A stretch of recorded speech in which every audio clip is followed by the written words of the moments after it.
ব্যাকশট করছেন বাংলাদেশ, দেখা যাক কি হয়। এই সোলো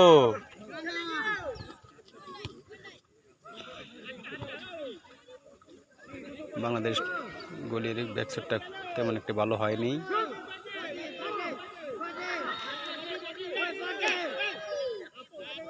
ফাউল করলেন ইন্দোনেশিয়া।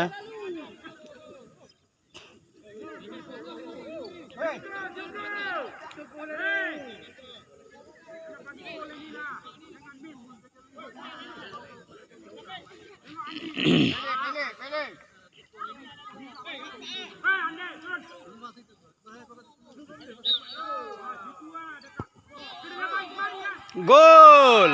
ইন্দোনেশিয়া গোল খেয়ে গেলেন, বাংলাদেশ দিয়ে দিলেন ইন্দোনেশিয়াকে। যাক, খুব ভালো লাগলো। হ্যাঁ, বাংলাদেশ 1 ইন্দোনেশিয়া 1।